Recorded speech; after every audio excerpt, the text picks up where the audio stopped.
Any Phiq media. Abakulu b'ekitongole ky'ennyonyi ki Uganda Airlines Bagobedwa. Fifi, the Queen, ayagala kawumbi kalamba okuva mu New Vision oba Vision Group lwakumwogira ku njwanjwa. Koti y'amagye etaddewo olwanga 11 omwezi ogw'Oktoba 2022 okw'ensala yaayo oba abasibe bannakibiina ki National Unity Platform 31 bakkirizibwa okweyimirirwa. Nze MC KATS nkyamwagala, ebigambo bino bitottoddwa Fille Mutoni. Nup si yakwetaba mu kulonda ababaka ba EALA abanakiikirira Uganda mu mukago gwa East Africa oba mu Parliament ya East Africa. Ate ye omuvubuka eyateeka obubaka ku mukutu omugatta abantu ogwa Twitter ng'ajerega langi y'omubiri gwa Speaker Right Honorable Anita Among addiziddwa yeruzira. Bamala ye mukono 6 bakwatiddwa lwa kutta kasitoma lwa nosoro 10 amanya muziko Alhaji Abdunuru Mnyamishafi Kwanga. Webale kwagala Phiq media gano gemole gafa Amasu gabeerayo buli lunaku otusawa zibeera nnya ku TikTok tuba n'emitwe ate amawulire mbujjovu gabeera ku YouTube omukoto Phiq media. Gwe bayogeddeko kambe kawaase tekaggwako masanda. Fifi the Queen ekyo nno kyasinga okubeerako olw'erinnya lye eritandise okubeera nga mwana tulisanguka oluvannyuma lw'okulikolera ebbanga. Yensonga lwaki asazeewo abeere ng'asaba Vision Group akawumbi kalamba okulaba ng'erinnya lye lidda engulu. Fifi yavuddeyo n'agamba nti olupapula lwa bukedde lwavayo ne lumuwandiikako njwanjwa nga bwe yeenyigira mu bubbi obwakolebwa ku South Sudan banna sipapa oba mikwano gya sipapa ne sipapa yennyini ku misango egimuvunaanwa. Bano nno ababba ssente ezaali empitirivu ennyo ogatteko amasimu ag'ebbeeyi, laptop wamu n'ebintu ebirala. Fifi yavuddeyo n'agamba nti nze poliisi tennankwatako, ate Vision Group oba olupapula lwa bukedde lwavuddeyo ne lugamba nti ndi mu kaduukulu. Mu mbeera ya kyazze tekizikayo. Sentamu John ono n'amanyiddwa nga Kelton John ow'emyaka 2 amaze ebbanga nga abuze okuva ng'ennaku z'omwezi 3 omwezi ogwa Agusto. Kitegerekese nti yakwatibwa lwa butatya bakulu oluvannyuma lw'okuteeka ku kibanja kye ekya Twitter obubaka ng'alabye Speaker Right Honorable Anita Among e Vatican wamu ne Papa.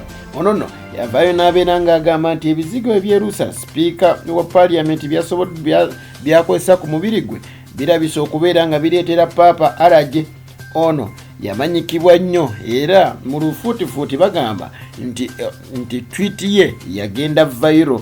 Era ono nno omuvubuka abantu bangi bamuwaana, naye mu mbeera y'akanaafa tekawulira ng'ombe. Omwana ono teyasobola kubanga amanya nti ajja kubanga ate bino nno bimuzaalira akabasa. Kyategerekeka nti okusinziira ku baaliwo bagamba nti drone yasobola okubanga emusalako era bw'atyo ng'ali munda. Era ono yakwatibwa ng'ava wali mu DT gy'akolera wali mu Kampala era n'atwalibwa. Okusinziira ku Keya Jeremiah Mwanje, ono nno nga ye pleader yavuddeyo n'agamba nti Sentamu agamba nti baamutulugunya ebitagambika era n'akakibwa okubanga akkiriza omusango guno. Bino nno kisobola okubeera nga kimuyambako obutasibibwa bbanga ddene wabula asibibwe omwaka gumu gwokka. Okusinziira ku pleader we agamba nti omusango guno si munene nnyo ogwetaaga okubanga ate gusibibwa omuntu nti ekitone nnyo gulina kuba mwaka. Kkooti ya Buganda Road yamusindise ku Lumeere eruzira asobole okubanga akomawo ennaku z'omwezi 18 Oktoba omwaka guno gwennyini. Ono nno si ye yekka ali ku musango gw'okubeera nga bateeka obubaka ku mukutu omukwanira wala oba emigatta bantu. Omukyala Nalubowa Tracy amanyiddwa nga Tracy Manule Bobby Holick y'omu ku abo abakyali ku misango gino era abakyawera ennemba najjo. Mu mbeera yeeyawukana ku mugendo efuuka kaasa, ensanyi zino wabaddewo enkolagana wakati w'ekibiina ki National Unity Platform wamu ne FDC oba Forum for Democratic Change mu nsonga z'ebyobufuzi, naye Nup erabise okuba ng'egenda kwawukana ku nsonga zino wadde nga babadde beerekera mu bifo ebimu oba ebyenjawulo era nga bakkaanya nti obululu bwonna tubwetabemu.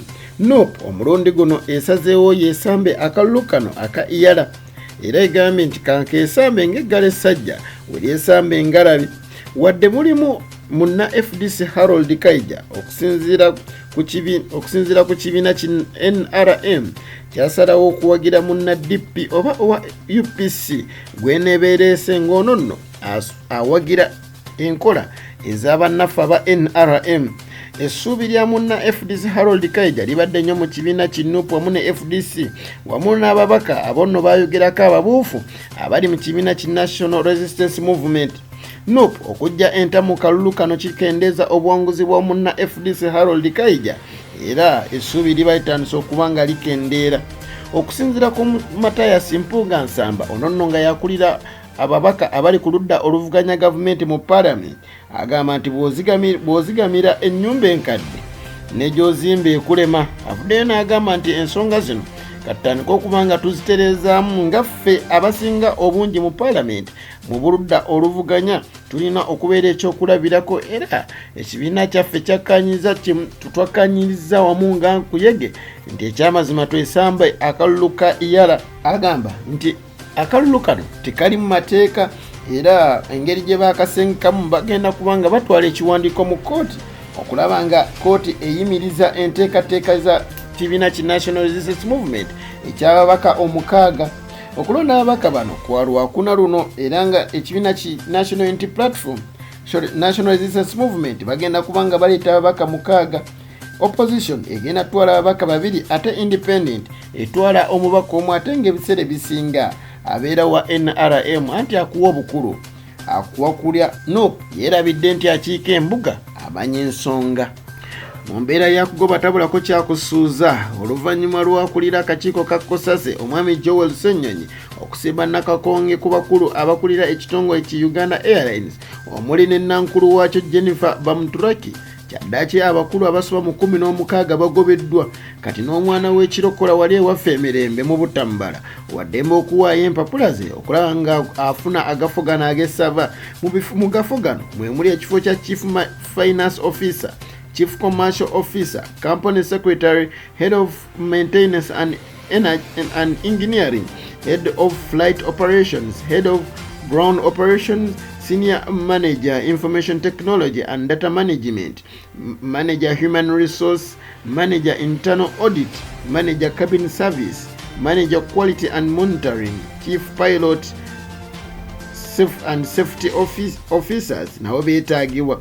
Bino byonna biteereddwa ku kibanja kya kampuni eno era nga kigambibwa nti empapula zammwe mwe mwenna abaagala ebifo agafo gano mubeere nga mutwalayo obutasukka ennaku z'omwezi 7 omwezi ogw'Oktoba omwaka 2022 wadde ebifo ebyo byonna byenjogedde birimu byetaaga abantu era ababirimu balabika bonna bagobeddwa. Ogufu ogusinga obukulu ogwa CEO ogulimu omukyala Jennifer Bamuturaki tegukwatibwako.